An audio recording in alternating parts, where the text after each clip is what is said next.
Good morning, student. In today's class, we will discuss about the temperature and concentration dependency on the rate of reaction. So, as you can see in this equation, this Ra indicates the rate of reaction, which is equal to K times Ca raised to power smaller a.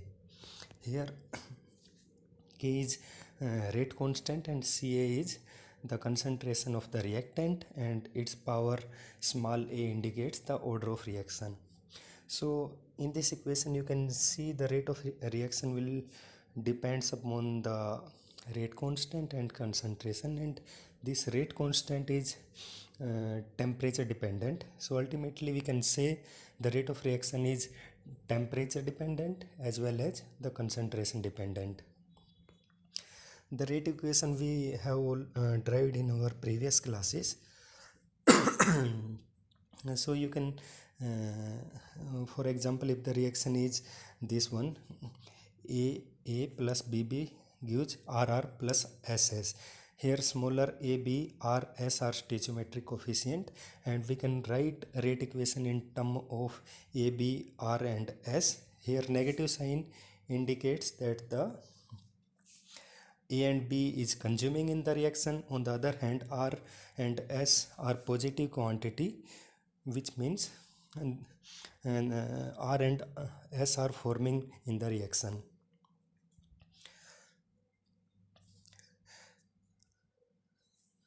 So before going the concentration dependency on the rate of reaction, first of all we will discuss different type of reactions. So these reactions are classified on several bases. For example, these reactions can be homogeneous or heterogeneous types. The homogeneous reactions are those reactions in which there is only one phase present. For example, the gas phase reaction. On the other hand, in heterogeneous reaction, more than one phase present. One such example is gas solid reaction or gas liquid reaction. So in heterogeneous reaction, the heat and mass transfer between these two phases are very important, which determine the rate of reaction or which influence the rate of reaction.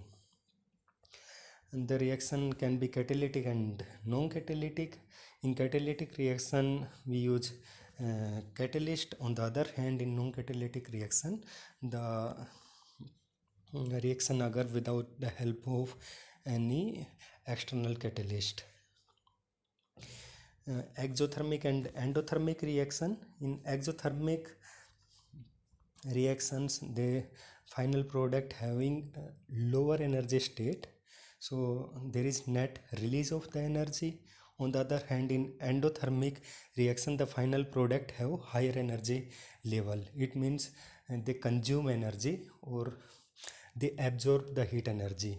So in exothermic reaction, there is a net release of the energy, and in endothermic reaction there is net absorption of the energy. We can also classify reaction on the basis of order of reaction.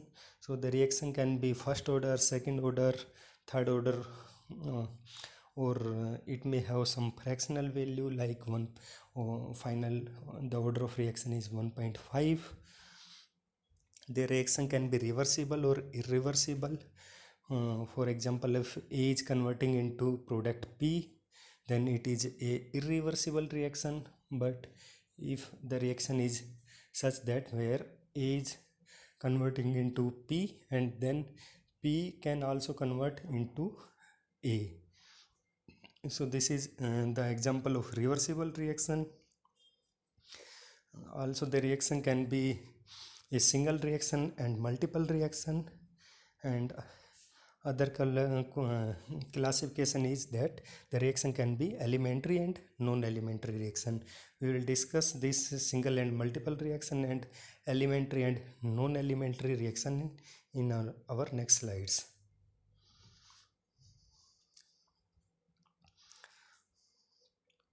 So the single and multiple reaction. In single reaction, when a single stoichiometric equation and single rate equation are chosen to represent the progress of the reaction, we have a single reaction. Example is that if A is converting into product P. So this is an example of single reaction. On the other hand, in multiple reaction, when more than one stoichiometric equation is chosen to represent the observed changes, then more than one kinetic expression is needed to follow the changing composition of all reaction components, and we have multiple reaction. This can be a series reaction. If you take this example, here A is converting into R and then R is further converting into S. So this is a example of reaction in series, or these reactions can be in parallel. In parallel reaction, they may be competitive or side by side. So in competitive reaction, as you can see in this example, A is converting into R and A is also converting into S. So they are competitive reaction. On the other hand, in side by side reaction, A is converting into R and B is converting into S. So these two reactions are independent. On the other hand, in competitive reactions, both these reactions have common reactant. So there are competitive. There is competition between these two reactions. Or and there may be more complicated scheme, as example of which is here. So in this example, A plus B are reacting and forming R. Then this product R is again reacting with reactant B and giving product S. So this is more complicated scheme. So these are some of the example of multiple reaction. Now other qualification is elementary and non-elementary reaction. So in elementary reaction, a reaction in which the molecules react exactly as per its stoichiometric equation is called elementary reaction. In this example, 1 mole of A react with 1 mole of B and it give 1 mole of R. So the rate equation will be Ra equal to K Ca into Cb, because its stoichiometric coefficient is 1. So the power of Ca and Cb is also 1. It means they are following stoichiometric equations, or reaction is the order of reaction is similar to its stoichiometric power, so we called it elementary reaction. On the other hand, in non-elementary reaction, when there is no direct correspondence between stoichiometric and rate, then we have non-elementary reaction. In this example, 1 mole of hydrogen and 1 mole of bromine reacts and it forms 2 mole of hydrogen bromide. But the rate equation is not following its stoichiometric coefficient, and the rate equation is like this. So when there is no direct correspondence between stoichiometric and rate, we call it non-elementary reaction. The reason for this behavior is that there are some intermediate formations during the reaction, and when these intermediates affect the rate of reaction, then we get such type of rate expression. But if the effect of intermediate is not significant, then we will get expression which is similar to elementary reaction. So the kinetic model for non-elementary reaction. To explain the kinetic of non-elementary reaction, we assume that a sequence of elementary reaction is actually occurring, but that we cannot measure or observe the intermediate form because they are only present in very minute quantity. Thus, we observe only the initial reactants and final products, or what appear to be a single reaction. So during the reactions, there are some intermediate formed. So if the in that case, first reactant converting into intermediate, then these intermediate further convert into product. So if the rate of conversion of intermediate to product is very fast, so whenever some intermediate formed, it immediately convert into the product. So the overall concentration of intermediate in the reaction mixture is very negligible, and its effect is not appear in the rate equation, because their reaction rate is very fast, and it is not noticed by the reaction. You know, the rate of reaction is determined by the slowest step, and if some step have very fast rate of reaction, then they are generally not noticeable. So in elementary reactions, these intermediate reaction are not detected, and we get rate expression similar to its stoichiometric coefficient. But on the other hand, in non-elementary reactions, if the intermediate conversion is not very fast, then they affect the rate expression. So there are several examples of these intermediates. They may be free radical, like examples are given over there. This dot sign indicates that they are free radical, or they may be ionic intermediate. Here the positive and negative sign indicates that they are ionic intermediate, or they can be molecule, like in this example, A is converting into R and R is again converting into S. So if the R is highly reactive, in that case, whenever A is converting into R, that R is immediately converting into S. So the rate of conversion of R is very fast, and due to this very fast reaction, we do not detect this R in the reaction mixer, or we can say the rate of reaction is very fast, and it does not affect our rate expression, because their concentration is very negligible in the reactant mixer. Whenever R formed, it convert into product, and its concentration is very less in the reactant. So in that case, we get molecule, intermediate molecule, or there may be transition complex. So these transitional complex are unstable form of molecule or unstable association of molecule, which decompose to give product, or by further collision return to molecules in the normal state. Such unstable form are called transition complex.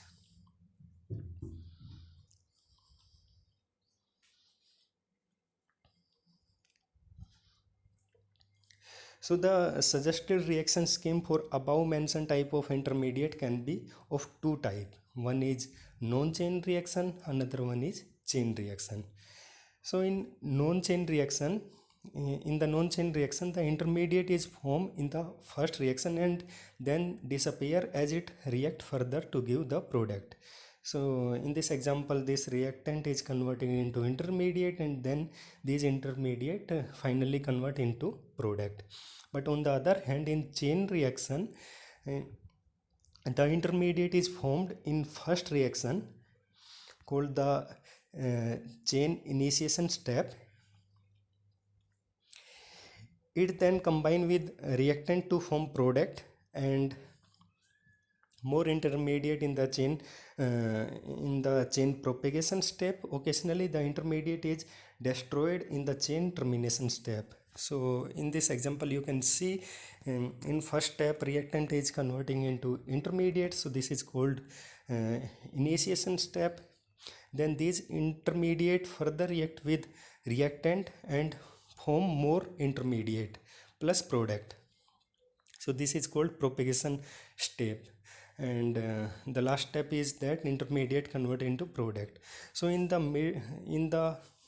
middle reaction, or we can say in propagation reactions, intermediate react with reactant and form more intermediate. So it's like a chain reaction. So we call this chain reaction.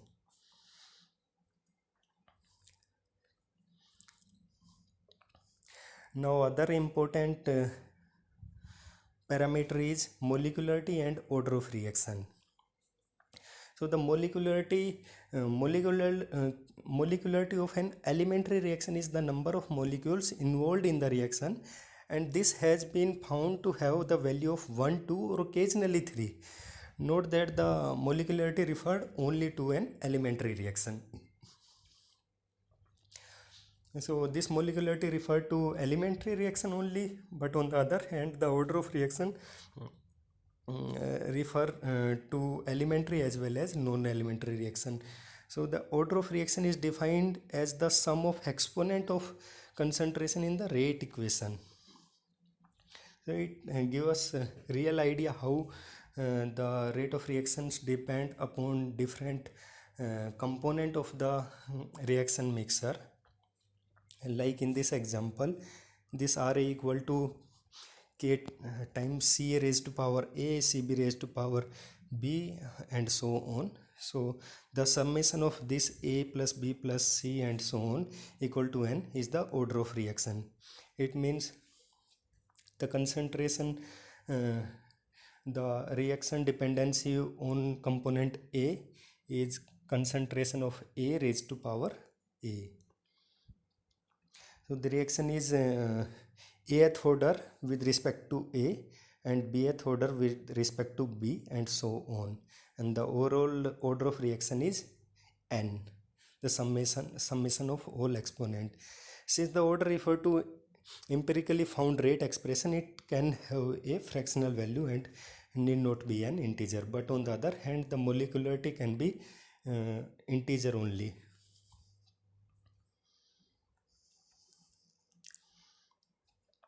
Now this is that was the concentration dependency of rate expression. Now we will discuss about temperature dependency of rate expression, because rate equal to K time concentration. So this K is rate constant which is temperature dependent. So we can say the rate is temperature dependent, and this is explained by Arrhenius law.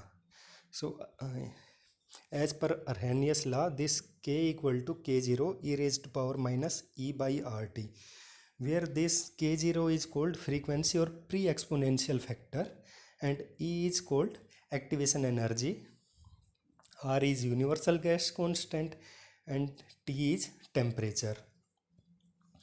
So if reaction occur at two different temperature, that temperature is T1 and T2. So for temperature T1, the rate constant is K1. Then this equation will be equal to K1 equal to K0 e raised to power minus E by R T1. Similarly, for temperature T2, this equation will be K2 equal to K0 e raised to power minus E upon R T2. So if we divide these two equations and take log on both sides, first take log on both sides and then divide these two equations, then finally you will get this expression. So these two are famous equation to represent temperature dependency using Arrhenius law.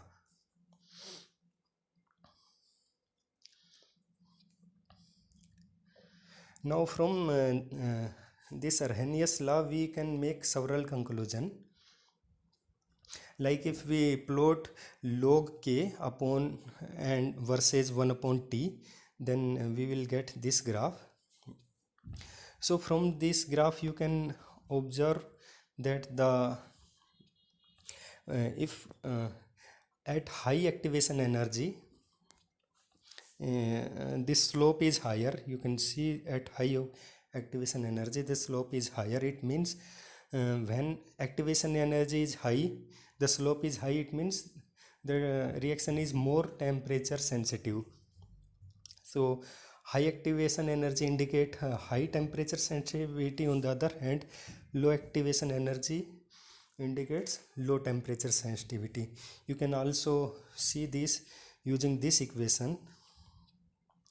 So if in these equations, if activation energy value is high, it means the K will be high. It means the temperature is more temperature, the reaction is more temperature sensitive.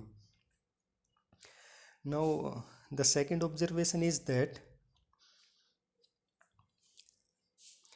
at low temperature like this, the temperature increase in temperature required to double the rate of reaction is 87 degrees centigrade at this point.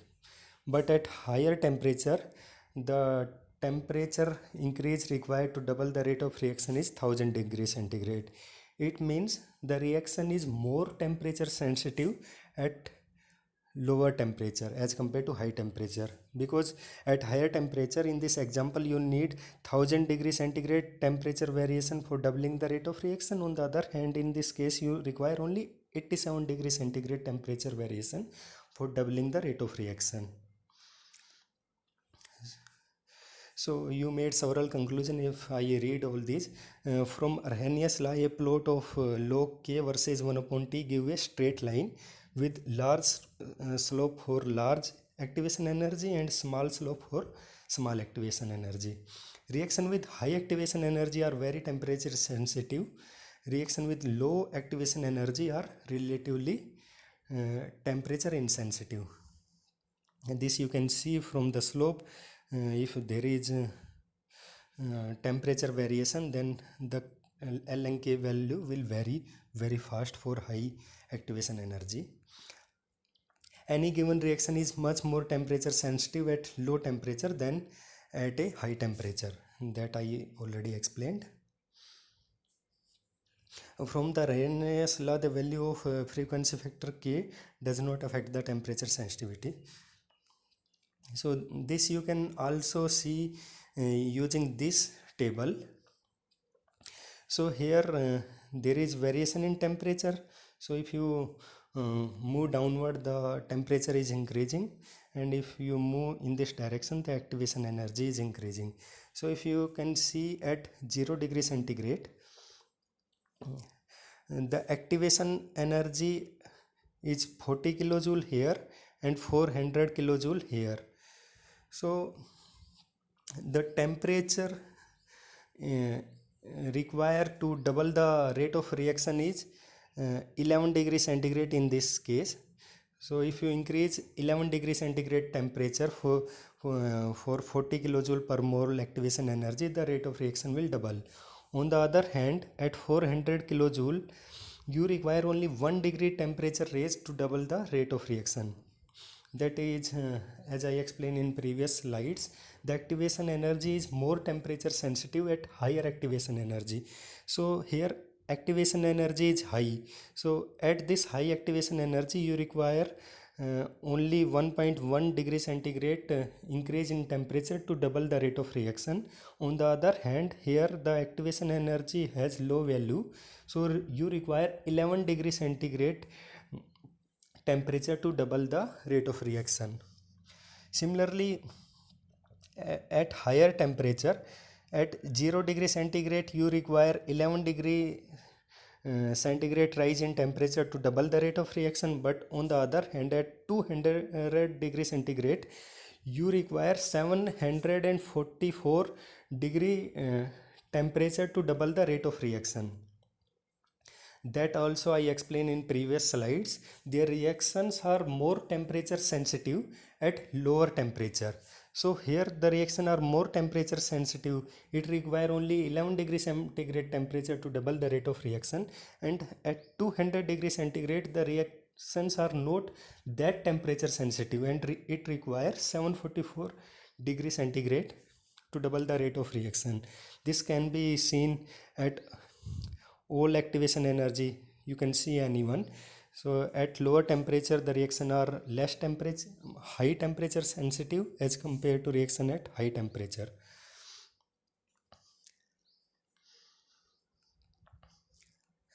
Now activation energy. So the activation energy is the minimum amount of energy that is required to activate the atom or molecule to a condition in which they can undergo chemical transformation. So these are two examples of endothermic reaction and exothermic reaction. So here you can see this is state of energy state of reactant, and this one is energy state of the product. You can see the energy state of reactant is lower than the energy state of the product. It means the product are at higher energy state. It means they absorb heat energy to reach higher energy state. So the overall reaction is endothermic reaction. On the other hand, in exothermic reactions, the reactant are at higher energy state as compared to product. So there is net release of the energy, and so we can call this exothermic reaction. So this is amount of energy release during this reaction, and this is called heat of reaction. Similarly, this is amount of energy absorbed by the reactant to reach to product energy state.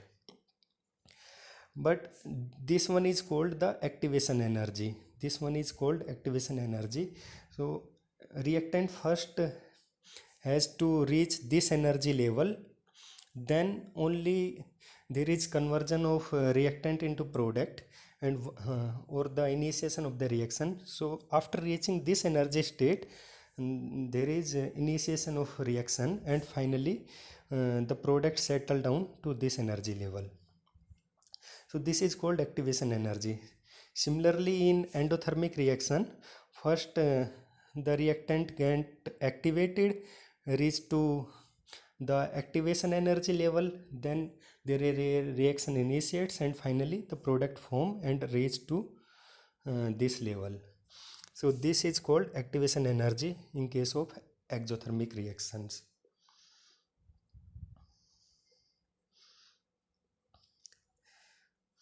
We can use catalyst to decrease the activation energy, because if you can see, you require this amount of energy to initiate the rate of reaction.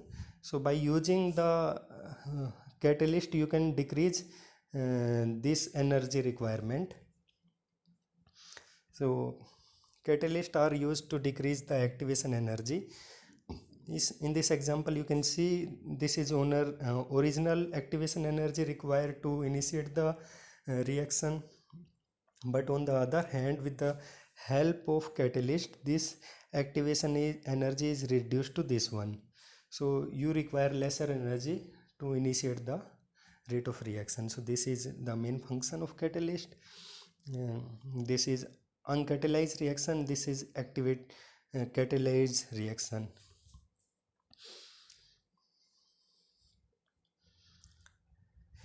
So this is end of theory class. We can also discuss we will also discuss some numerical, like in first numerical, it take about 3 minutes to cook a hard boiled egg in Los Angeles, but at the higher altitude of Denver, where water boil at 92 degrees centigrade, the cooking time is 4.5 minutes. Using this information to estimate the activation energy for coagulation of egg albumin protein. So at Los Angeles it take 3 minutes, and at Denver it take 4.5 minutes. So to calculate activation energy,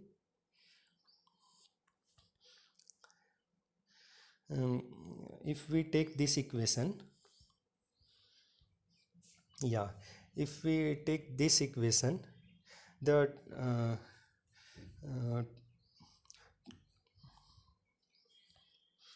take this equation, and if we rearrange this equation, so the final equation will be that.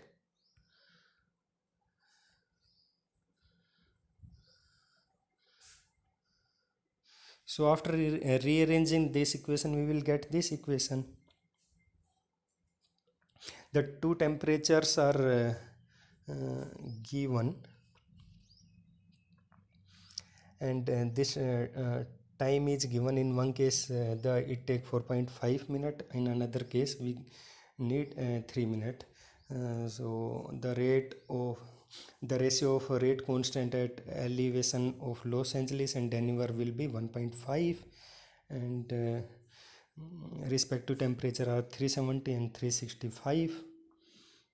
So if we put all these value in this equation, finally we will get the value of activation energy is 5.73 kilojoule per mole. In second numerical, for a given reaction, the rate constant double when the temperature is increased from 25 degrees centigrade to 35 degrees centigrade. What is the Arrhenius activation energy for this reaction? Similar to previous example, we use similar equation. Here K is doubled, so K1 equal to, in first case it's K1 and it is doubling, so K2 will be equal to 2K1, and this T1 and T2 is given, or we already know the universal rate constant. If we put all these value, finally we will get activation energy which is equal to 52.9 kilojoule per mole. So this is the end of today class. If you have any question you can, or doubt, you can write in the chat box. Thank you.